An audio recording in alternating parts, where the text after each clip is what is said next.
Muito bom dia, senhoras e senhores, sejam muito bem-vindos a mais uma aula de Geometria Analítica do nosso belíssimo projeto Ampere. E hoje, dando continuidade à nossa lista de exercícios, vamos fazer aqui alguns exercícios falando hoje sobre ângulos, perfeito? Então vamos começar aqui sem enrolar muito, falar hoje sobre ângulos e distâncias, para ser mais preciso. Eu separei um exercício de distância aqui, só para a gente trabalhar um pouquinho desse tópico também, beleza? Então, vamos lá. Primeiro exercício. E o exercício dá para a gente um ponto, dado um ponto A, dado pelas coordenadas 0, 2 e 1, e a reta R, dado por essa equação paramétrica aqui, encontra os pontos de R que distam de raiz de 3 do ponto A. E aí depois ele pergunta pra gente, a distância entre A e R é maior, menor ou igual a raiz de 3? Beleza? Então, só para dar uma ideia geométrica, a gente tem aqui uma reta R, e a gente tem aqui um ponto P, e ele quer saber quais são os pontos dessa reta aqui. Se você pegar, por exemplo, um ponto P1 aqui, se você pegar a distância entre esses pontos, essa distância aqui tem que ser igual a raiz de 3. E aí ele quer saber quais pontos que satisfazem isso. Perfeito? Então, como é que a gente pode fazer isso? A gente pode usar a definição de distância do sistema cartesiano, beleza? De novo, como eu sempre menciono em toda aula desses tópicos, a gente está sempre assumindo, vou escrever aqui em cima, sistema cartesiano, dado por uma origem, vetores I, J, K. Origem no 0, 0, 0, no caso. Beleza? Então, tá. Vamos lá. Como que eu posso achar a distância entre dois pontos mesmo? Para eu achar a distância entre dois pontos, eu faço... Basicamente, aplico o teorema de Pitágoras. Esse aqui vai ser px menos p1x ao quadrado, mais py menos p1y ao quadrado, mais pz menos p1z ao quadrado. Tudo isso tirado a raiz. Beleza? Então, essa é a noção de distância cartesiana que a gente vai estar usando aqui. Então, vamos lá. Eu primeiro preciso começar definindo quais são os conjuntos de pontos P1 que satisfazem, que pertencem à minha reta R. Então, para eu fazer isso, eu tenho aqui a minha reta R e eu vou escrever, ao invés de escrever ela através dessa equação paramétrica padrão, eu vou jogar esse vetor aqui, o meu vetor diretor, para dentro do meu ponto, vamos dizer assim. Então, eu vou dizer que ela vai ser dada por um x, y, z. Escrever aqui só para ficar mais fácil, mais didático. Isso aqui vai ser 0, 2, menos 2, mais lambda 1, menos 1, menos 2. É 2 positivo, desculpa. Uma coisa que eu já posso fazer é jogar esse lambda, distribuir ele aqui dentro, certo? Jogar ele para dentro de todas as coordenadas. Então eu posso escrever o meu vetor aqui como sendo lambda, menos lambda e 2 lambda, certo? Simplesmente fazendo lambda vezes 1, lambda vezes menos 1 e lambda vezes 2. Então agora eu vou encontrar o conjunto de pontos, somando esse ponto a esse vetor aqui. Então eu sei que todos os pontos x, y, z que pertencerem à minha reta R vão ser dados por 0 mais lambda, vai me dar simplesmente lambda, 2 menos lambda, 2 menos lambda, e menos 2 mais 2 lambda, certo? Então, se eu tenho um ponto P aqui que pertence à minha reta R, qualquer ponto que seja esse, ele vai satisfazer essa relação para algum lambda real, certo? Ele ressalta aqui em cima que o lambda é real, então fica essa informação aí. Então, agora eu quero achar a distância. Então, eu vou definir um ponto P1 aqui, que foi o que eu chamei aqui. Ele vai ser dado por lambda, 2 menos lambda, menos 2 mais 2 lambda. Para algum lambda fixado. Repare que agora aqui em cima o meu lambda ele era variável, ele podia valer qualquer valor. Aqui eu quero um lambda fixo, vamos dizer assim. Então eu estou pegando um ponto específico, eu não estou pegando um conjunto de pontos, estou pegando um ponto P1. E eu quero ver a distância entre o meu ponto P e o meu ponto P1. Então, isso aqui vai ser dado, de novo, como eu mencionei, a raiz quadrada da soma dos quadrados. Então, eu vou escrever aqui na outra página, só para ficar mais fácil, a distância entre o ponto P e o ponto P1. Isso aqui vai ser dado pela raiz quadrada. Eu vou colocar como tudo elevado a meio, porque eu não tenho que escrever aquela raizona. Então, isso aqui vai ser o meu ponto P menos o meu ponto P1. Deixa eu escrever meu ponto... Puta, é ponto A. Nossa, o tempo inteiro do exercício até agora eu falei ponto P, é ponto A que ele define pra gente. Então, deixa eu escrever A aqui, só pra ficar igual ao que ele passou pra gente. Então, aqui eu não quero a distância entre P e P1, eu quero a distância entre A e P1. Beleza? Então, aqui é A e P1. Só que o que é o nosso ponto A? O nosso ponto A foi dado aqui atrás como sendo 0, 2, 1. E nosso ponto P1 dado por lambda, 2 menos lambda, lambda 2 menos lambda e menos 2 mais 2 lambda. Menos 2 mais 2 lambda. Perfeito? Então, isso aqui vai ser a diferença entre esses pontos em x. Então, seria 0 menos lambda. 0 menos lambda ao quadrado, mais a diferença entre y, que seria 2 menos 2 menos lambda. 2 menos lambda. Tudo isso ao quadrado. Mais a soma em z, que seria 1 menos 2 mais 2 lambda ao quadrado. Faltou fechar um parênteses aqui. Tudo isso elevado a meio. Beleza? Então, isso aqui vai dar pra gente que... Acho que será que cabe aqui? Não, vou escrever aqui embaixo mesmo, vai. A distância entre A e P1 vai ser dada por... Isso aqui vai me dar lambda ao quadrado, no primeiro termo, vai me dar menos lambda ao quadrado, que é simplesmente lambda ao quadrado, certo? Lambda ao quadrado, mais, aqui vai me dar 2 menos 2, então vai me dar 0, menos lambda, menos lambda, então isso aqui seria 2 menos 2 mais lambda, certo? Expandindo, jogando esse menos aqui para dentro. Então, 2 menos 2 aqui vai cancelar e vai ficar simplesmente lambda. Então, isso aqui vai me dar lambda ao quadrado também, mais o último termo aqui que vai dar 1 menos 2, 1 mais 2, menos mais 2 lambda, menos 2 lambda. Tudo isso ao quadrado elevado a meio. E eu quero, o exercício me falou, que essa distância seja igual a raiz de 3. Eu já vou falar aqui que isso aqui é igual a raiz de 3. Por quê? Porque agora eu posso levar esse lado aqui ao quadrado e esse lado aqui ao quadrado. Isso já vai me facilitar bastante na hora de escrever isso. Porque o que isso aqui vai me permitir dizer, então? Que a raiz quadrada de algo ao quadrado, como esse algo é positivo, se trata de uma distância, é simplesmente esse algo em si. Isso aqui vai ser lambda ao quadrado, mais lambda ao quadrado, mais 1 mais 2, que eu já vou escrever como 3, menos 2 lambda ao quadrado. Isso aqui tem que ser igual a 3, certo? Porque eu levei esse lado aqui ao quadrado também. Então, o que isso aqui vai dar pra gente? Lambda mais lambda vai dar 2 lambda, mais produto notável aqui, o quadrado do primeiro, 9, 3 ao quadrado 9, menos 2 vezes o primeiro vezes o segundo, então menos 3 vezes 2 vezes 2 lambda, mais o quadrado do segundo, então mais 4 lambda ao quadrado. Isso aqui tem que ser igual a 2 lambda, beleza? 2 lambda não, perdão, isso aqui tem que ser igual a 3. Então o que isso aqui vai dar pra gente? Isso aqui vai me dar 2 lambda ao quadrado, faltou um quadrado aqui. Repare que aqui é lambda ao quadrado mais lambda ao quadrado, então vai me dar 2 lambda ao quadrado, mais 9, menos 3 vezes 2 vezes 2, vai me dar 3 vezes 4, que é 12, menos 12 lambda, mais 4 lambda ao quadrado é igual a 3.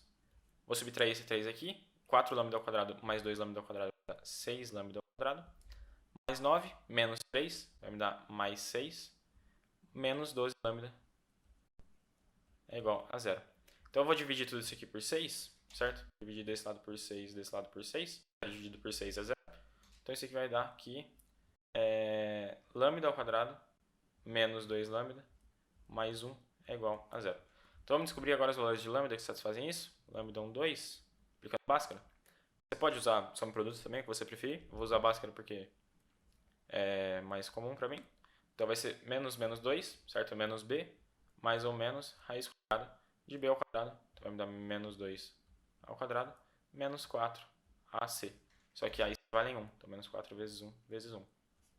Tudo isso aqui dividido por 2 vezes 1. Então isso aqui vai dar menos 2 ao quadrado, menos 2 vezes menos 2, vai me dar 2, mais ou menos raiz ao quadrado.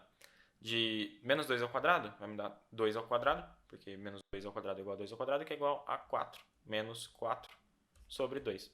4 menos 4 vai me dar 0, então isso aqui vai me dar 2 mais ou menos raiz de 0 sobre 2. Isso aqui vai dar 2 sobre 2, que é igual a 1. Beleza? Então, repare que eu só consegui um valor de lambda que satisfaz isso. Então, só existe um lambda que faz com que esse ponto aqui seja uma distância de raiz de 3. O que isso significa? Vamos pensar quais são os casos possíveis. Primeiramente, poderia não existir nenhum lambda, certo? Que seria o caso em que a minha reta R, se eu fizer aqui a minha reta R, e eu pegar aqui um ponto P, um ponto A, não sei porque eu estou escolhendo chamar de ponto P. Se essa distância aqui entre a reta e o ponto for maior que a raiz de 3, então realmente não vai existir nenhum ponto que esteja a distância de raiz de 3, porque todos os pontos a distância é maior. Nenhum ponto vai chegar em raiz de 3. Esse ponto aqui, onde ele se encontra, esse vetor AP aqui eu posso chamar de P, esse vetor AP se encontra de forma normal com a minha reta, é o vetor de menor distância. Então, esses dois pontos estão na menor distância comparado com qualquer outro ponto da reta.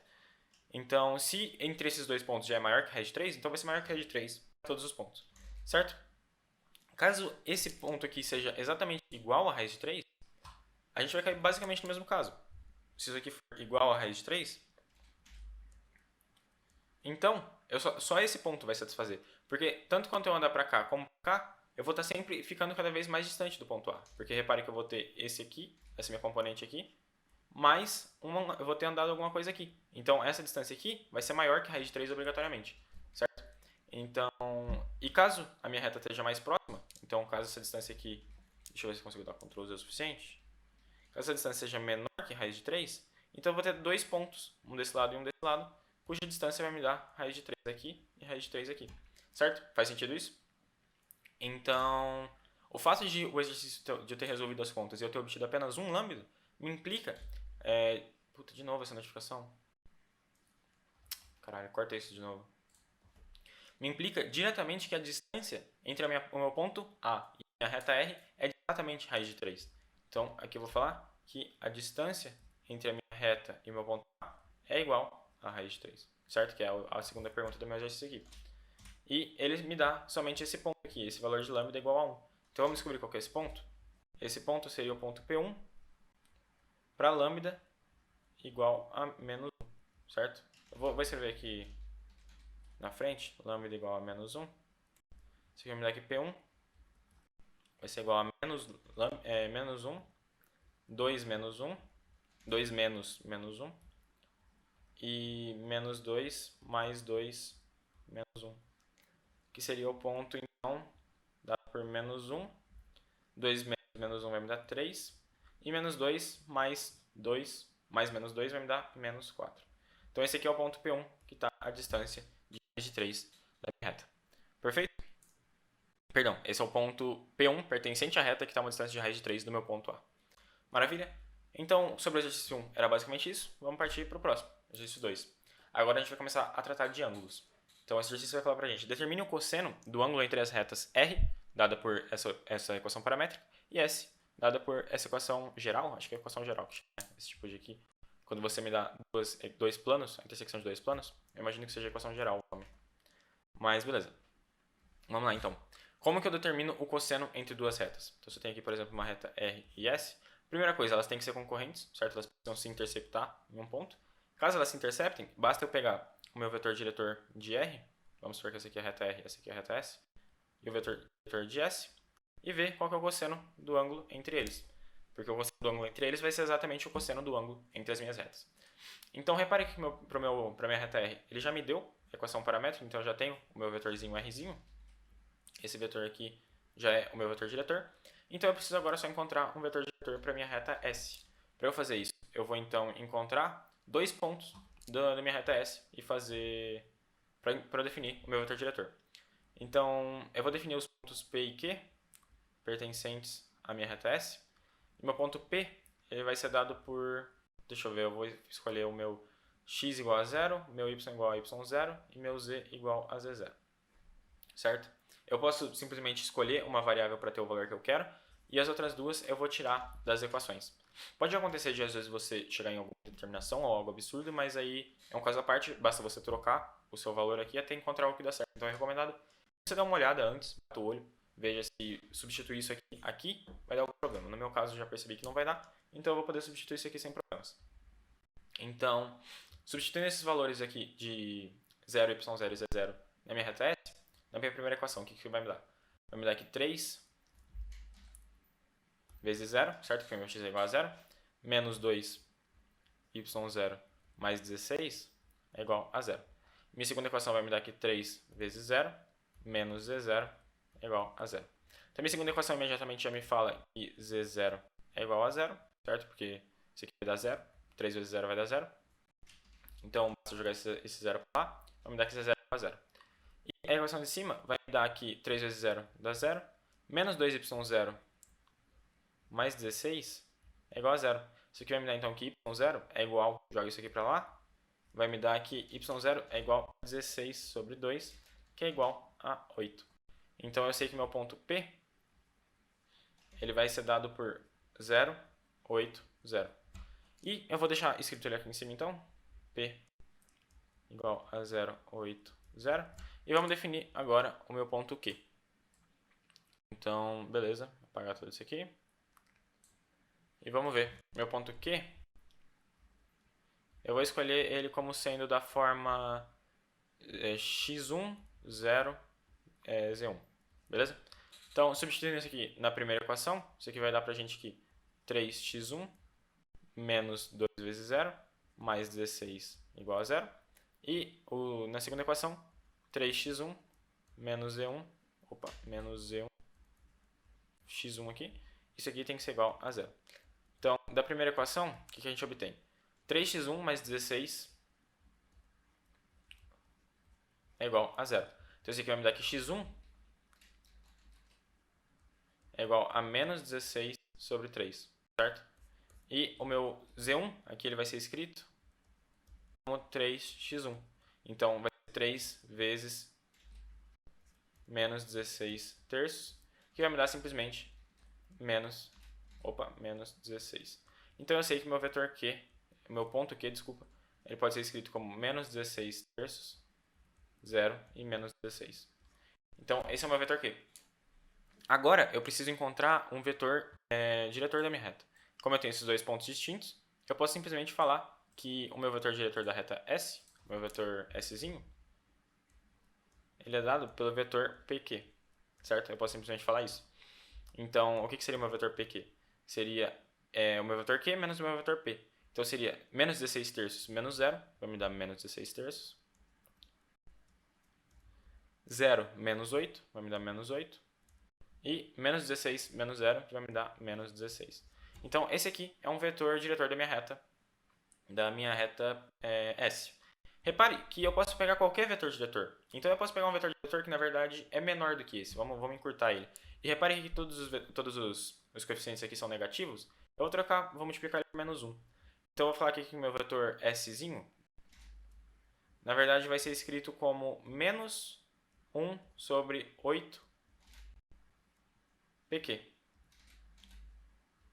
E repare que ele continua sendo um vetor diretor, porque se eu tinha, por exemplo, o meu ponto P aqui e meu ponto Q aqui, e eu tinha esse vetor aqui como sendo meu vetor PQ, e era um vetor diretor, eu posso simplesmente multiplicar por menos 1/8, e ele vai me dar esse vetor aqui, que aponta para o outro lado e é um pouco menor, que também é um vetor diretor da minha reta S. Então ele também é um Szinho.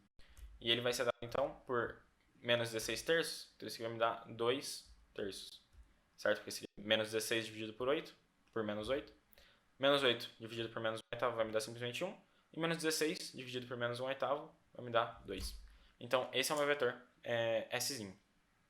Agora, eu preciso determinar o ângulo entre esse vetor e o meu vetor R. Como é que eu vou fazer isso? Lembra, lá da nossa definição de produto escalar? O produto escalar é uma forma muito conveniente para a gente de encontrar o cosseno entre dois ângulos de dois vetores. Cosseno entre o ângulo de dois vetores, desculpa. Então, o que ele falava pra gente? Ele falava que o produto escalar entre Rzinho e Szinho era dado por módulo de R, módulo de S, cosseno de θ, onde θ é o ângulo entre R e S. Certo? Então, o que vai me dar aqui o meu R? Eu vou escrever aqui em cima, meu vetor Rzinho, só para não ter que ficar voltando na outra página. Ele é dado por meio, 1 e 1, certo? Ele é o vetor diretor da minha reta R, então ele vai ser dado por meio, 1 e 1. Meio, 1 e 1. E meu vetor S dado por 2 terços, 1 e menos 2. Perdão, 2 terços, 1 e 2 positivo. Então, vamos agora fazer o produto escalar entre R e S. O que é o produto escalar? É o produto coordenada-coordenada, a soma dos produtos coordenada-coordenada. Então, em X, isso aqui vai me dar meio vezes 2 terços. Isso vai ser meio vezes 2 terços. Mais, em Y, vai ser 1 vezes 1. Vai me dar 1 vezes 1. Mais em Z vai me dar 1 vezes 2. Isso aqui tem que ser igual ao módulo de R, módulo de S, cosseno de θ. Mas vamos ver quanto que isso aqui dá antes. Eu posso cancelar esse 2 com esse 2. Então, isso aqui vai me dar 1 terço mais 1 mais 2. 1 mais 2 vai me dar 3. Então, eu posso escrever 1 terço mais 3. E 3 eu posso escrever como sendo 3 terços vezes 3. E aí eu posso simplesmente fazer essa soma. Isso aqui vai me dar 9 terços mais 1, 10 terços. Então, esse é o valor do meu produto escalar. Isso tem que ser igual ao módulo de R, módulo de S, cosseno de θ. Então, repare que o meu cosseno de θ, que é o que eu quero descobrir, ele vai ser dado por 10 terços dividido por módulo de R, módulo de S. Só falta então agora a gente determinar quanto valem esses módulos. Então, meu módulo de R ele vai ser dado por raiz quadrada da soma dos quadrados das coordenadas. Então, seria meio ao quadrado mais 1 ao quadrado mais 1 ao quadrado, tirando a raiz de tudo isso, certo? Tudo isso elevado a meio. Então, isso aqui vai dar pra gente meio ao quadrado, vai me dar 1/4, mais 1 mais 1, tudo isso elevado a meio. Então, isso aqui vai me dar que o módulo de R vai ser 1/4 mais 1 mais 1, então vai ser 1/4 mais 2. 1/4 mais 2 Opa, calma aí, ficou muito feio isso. 1/4 mais 2. O 2 pode ser escrito como 4 sobre 4, certo? Então isso aqui vai me dar 8 mais 1. Então isso aqui vai me dar 9/4. 9/4 elevado a meio. Que, convenientemente, vai me dar 3 meios. Eu não vou ter nenhum problema de raiz quadrada aqui no meio. Perfeito? Agora, por fim, falta determinar o módulo de S. O módulo de S para mim vai ser dado por raiz quadrada da soma dos quadrados das coordenadas. Então vai ser 2 terços ao quadrado mais 1 ao quadrado mais 2 ao quadrado. Tudo isso elevado a meio. Então, 2 terços, quanto que é 2 terços ao quadrado? Vai me dar 4 nonos, certo? O quadrado do primeiro dividido pelo quadrado do segundo. Mais 1 mais 4. Tudo isso elevado a meio. Então, meu módulo de S, aqui ele é nada mais do que 4 nonos mais 5. Então, esse aqui é 4 nonos mais 5. Multiplicar aqui por 9, dividir por 9. Então, isso aqui vai me dar 9 vezes 5 é 45. Tudo isso elevado a meio. 45 mais 4 vai me dar 49. Dividido por 9 elevado a meio. Que vai me dar 7 terços, certo? Tirando da raiz. Porque 7 ao quadrado é 49, 3 ao quadrado é 9. Então, isso aqui vai me dar que meu cosseno de θ vai poder ser escrito como 10 terços. Dividido por módulo de R, que é 3 meios. Opa, 3 meios. Vezes módulo de S, que é 7 terços. Então, repare que esse 3 aqui cancela com esse 3 aqui. Então, isso aqui vai me dar 10 terços dividido por 7 meios. Então, esse 2 aqui vem aqui para cima e esse 3 desce. Então, o meu cosseno de θ, por fim, vai ser escrito como 10 vezes 2 dividido por 7 vezes 3.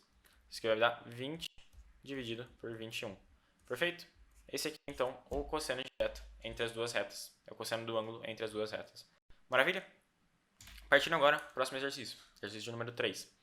Ele fala pra gente, encontre a medida do ângulo, do cosseno do ângulo entre a reta R, dada pela, de novo, equação paramétrica, e agora ele deu pra gente o plano π através de sua equação geral. Perfeito? Então, vamos pensar como que a gente conseguiria encontrar o ângulo entre uma reta e um plano. Se eu tenho aqui, por exemplo, o meu plano π, primeiramente, a minha reta tem que ser concorrente ao meu plano, certo? A minha reta tem que furar, entre aspas, o meu plano. Então, se eu tenho esse ponto aqui, onde ela intercepta o meu plano, e ela desce, e ela forma aqui um ângulo θ aqui, com o meu plano. Como é que eu determino isso? Repare que é complicado para mim determinar qual que é essa reta exatamente, porque eu não consigo saber de antemão qual reta que vai ser essa reta que vai me determinar o ângulo θ, qual reta que vai determinar o menor ângulo. Então o que eu faço? Eu faço uso do vetor normal, porque enquanto aqui no plano eu tenho infinitos vetores diretores que podem apontar em infinitas direções, o meu vetor normal, a direção dele está fixada.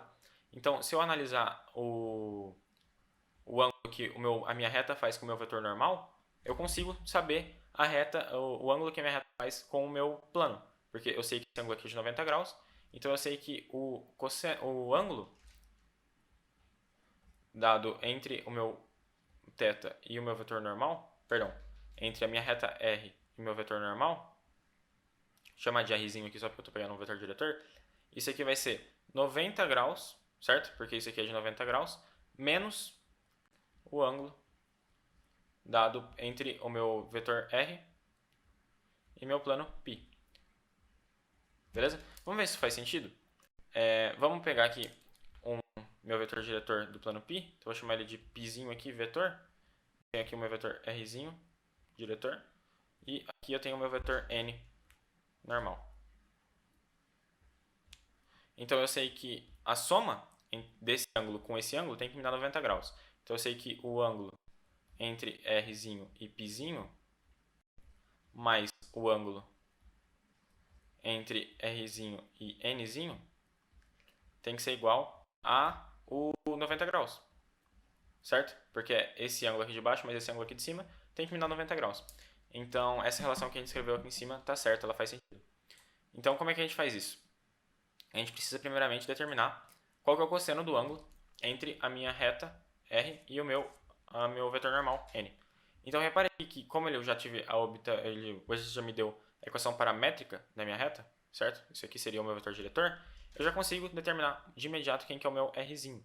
O meu Rzinho ele vai ser simplesmente dado pela parte que depende de lambda aqui, seria 1. A minha parte que depende de lambda aqui seria 1 também. A minha parte que depende de lambda aqui seria menos 2. Menos 2. E esse é meu vetor Rzinho. O meu vetor normal agora, como que eu determino ele? Repare que o exercício me deu aqui a equação normal do meu plano. E como você já deve estar cansado de saber, a equação normal dá um jeito para a gente muito simples de determinar o vetor normal, onde as coordenadas aqui que acompanham cada termo, A, B e C, fornecem as coordenadas do meu vetor normal. De um dos vetores normais, no caso. Então eu sei que o meu vetor normal aqui ele vai ser escrito como 1 vezes x, então é 1, y vai ser 1 também, e z vai ser menos 1, certo? Então esse é o meu vetor normal. Agora eu preciso encontrar o ângulo entre esses dois, para que eu possa encontrar o ângulo entre a minha reta e o meu plano. Para eu fazer isso, eu vou fazer novamente o uso do produto escalar entre R e normal. Isso aqui vai ser dado por módulo de R, módulo de normal, cosseno do ângulo entre eles. Então vamos fazer esse produto escalar aqui, quanto que ele vai dar? Então em x, vamos fazer a soma em x, isso aqui seria 1 vezes 1, então isso aqui seria 1 vezes 1, mais em y seria 1 vezes 1 de novo, 1 vezes 1 de novo, em z agora seria menos 2 vezes menos 1, então seria menos 2 vezes menos 1, e isso aqui vai dar 1 vezes 1 dá 1, mais 1 vezes 1 também dá 1, menos 2 vezes menos 1 dá 2 positivo. Então isso aqui vai me dar igual a 4. Então eu sei que o produto escalar entre R e N é igual a 4. Então vamos para a próxima página aqui. Vamos escrever todas as informações para a gente completar o exercício. Eu sei que o produto escalar entre R e N é igual a 4. Eu sei que meu R é dado por 1, 1, menos 2. 1, 1, menos 2. Meu vetor N é dado por 1, 1, menos 1. Então basta agora a gente lembrar da nossa definição de produto escalar, que fala que R escalar N é igual ao módulo de R, módulo de N, cosseno de θ. Então eu sei que cosseno de θ, cosseno de θ vai ser dado por R escalar N, que eu já determinei aqui em cima que vale 4, dividido por módulo de R, módulo de N. Basta agora então a gente determinar esses módulos. Então o módulo de R, como que ele vai ser? Vai ser a raiz quadrada da soma dos quadrados. Então vai ser a raiz quadrada de 1 ao quadrado, mais 1 ao quadrado, mais menos 2 ao quadrado. Tudo isso tirado da raiz. Então isso aqui vai me dar 1 ao quadrado mais 1 ao quadrado, vai me dar 2 mais 4. Tudo isso elevado a meio. Certo? Então o módulo de R vai ser dado por 6 raiz de 6. Esse é o módulo do meu vetor Rzinho. Vamos ver agora o meu vetor Szinho. Vai ser dado por soma dos quadrados aqui de novo. Então vai ser 1 ao quadrado, mais 1 ao quadrado, mais menos 1 ao quadrado, tirando a raiz de tudo isso. Então esse aqui seria 1 ao quadrado vai me dar 1, mais 1 ao quadrado vai me dar 1, mais menos 1 ao quadrado também vai me dar 1, tirando a raiz. Então o módulo de S vai ser simplesmente igual a raiz de 3. Certo? Então vamos lá, vou voltar aqui agora, o meu cosseno de θ, como que ele vai ser dado? Ele vai ser dado por 4, dividido pelo módulo de R, que é a raiz de 6, vezes o módulo de N, que é a raiz de 3. Então esse aqui seria 4 dividido por raiz de 6 vezes 3. Então meu cosseno de θ vai ser 4 sobre raiz de 18.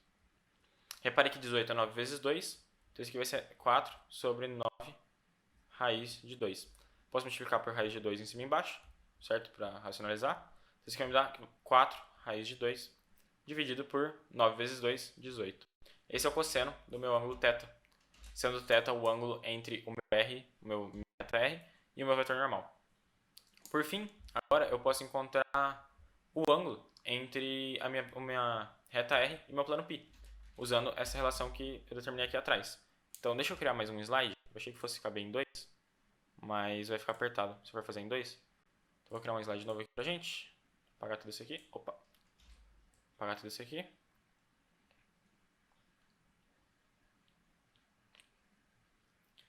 Beleza. Tá. Então, eu sei que o meu cosseno de θ, aqui, ele vai ser escrito como 4 raiz de 2 sobre 18. Então, eu posso aplicar simplesmente o cosseno inverso dos dois lados.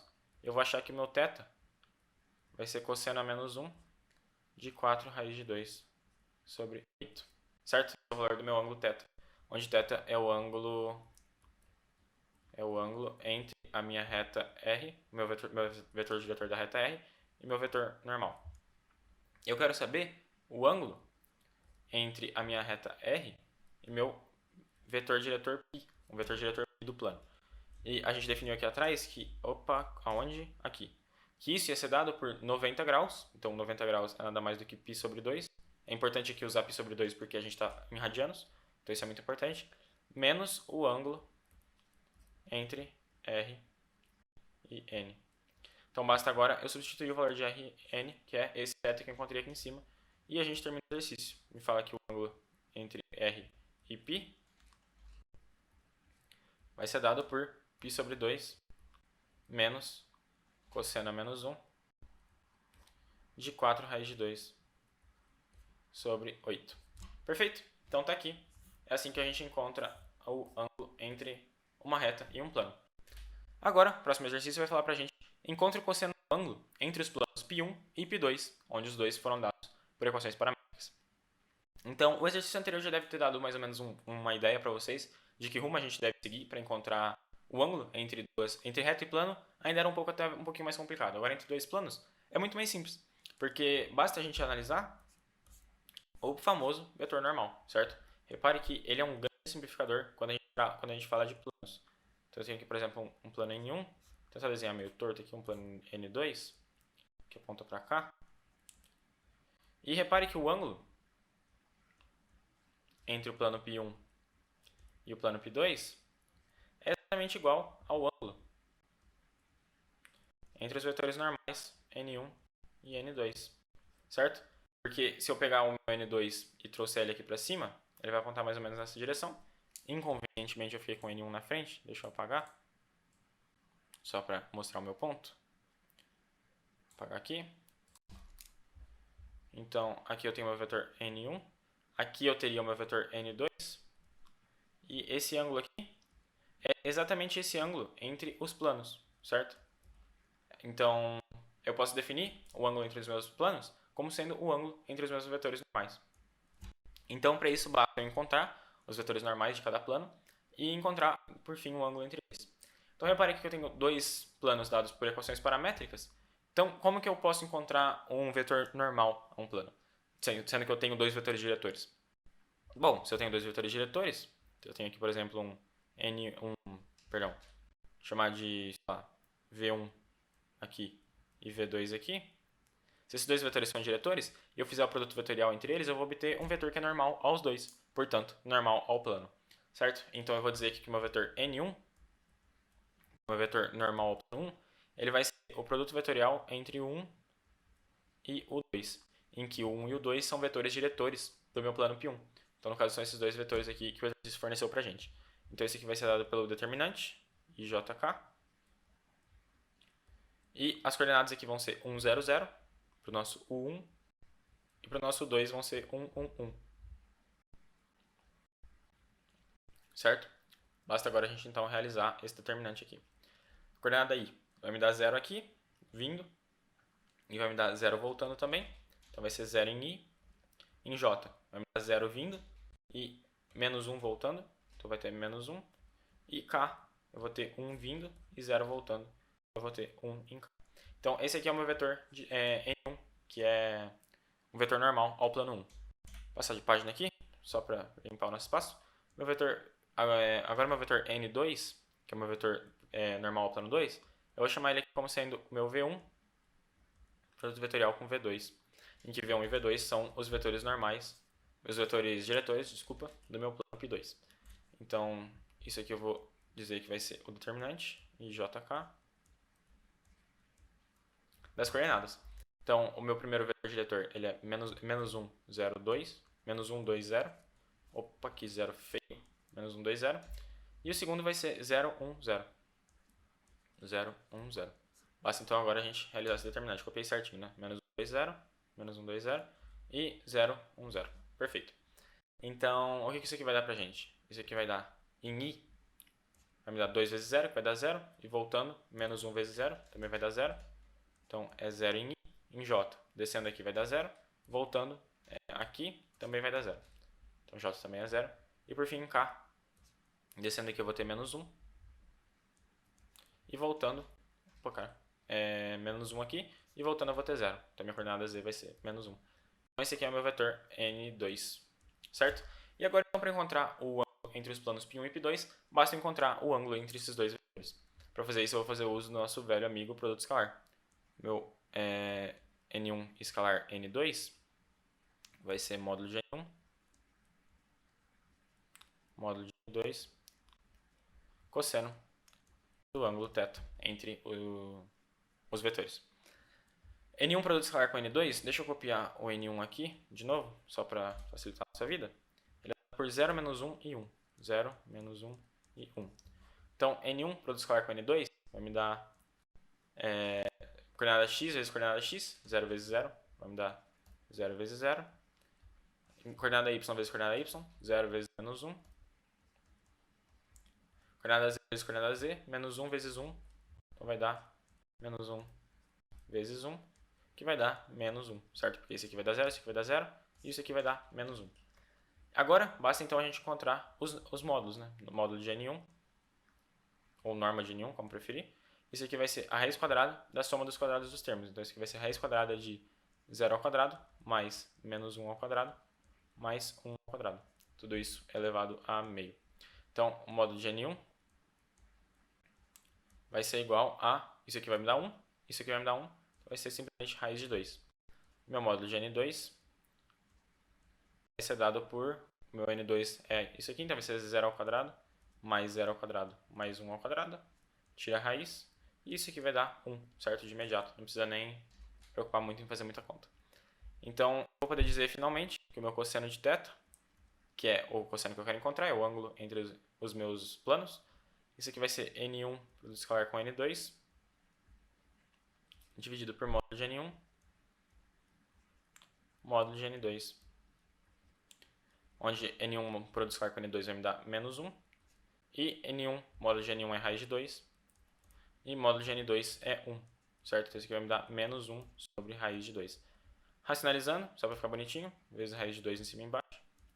Isso aqui vai me dar raiz de 2 sobre 2, menos raiz de 2 sobre 2. Então, esse é o valor do cosseno do ângulo entre os planos. E repare que é exatamente isso que o exercício pediu pra gente, cosseno do ângulo entre os planos. Esse ângulo aqui é, na verdade, um ângulo de 135 graus, se eu não me engano. Já que cosseno de 45 graus é π sobre 4. Isso aqui é a raiz de 2 sobre 2. Então, o que a gente tem é o 45 graus do segundo quadrante. Então, isso aqui seria o cosseno de 135 graus. Então, vocês podem escrever ainda que o θ, se vocês quiserem, não precisa, porque o enunciado não pediu, mas se vocês quiserem, vocês podem escrever que o θ é igual a 135 graus. Beleza? Então, era basicamente isso que eu tinha planejado para a aula de hoje. Esses 4 exercícios. Um primeiro envolvendo distâncias. Um segundo envolvendo como você acha ângulo entre duas retas. Terceiro, falando como você encontra ângulos entre reta e plano. E por fim, um exercício para finalizar, falando como você encontra um ângulo entre dois planos. Perfeito? Então, isso fecha agora o nosso estudo de ângulos e distâncias. Muito obrigado pela atenção. Espero novamente que essas aulas tenham ajudado você a fixar o conteúdo da sala de aula, a pegar como resolver esse tipo de exercício. E em caso de dúvidas, sempre estamos à disposição. Muito obrigado pela atenção e até a próxima aula.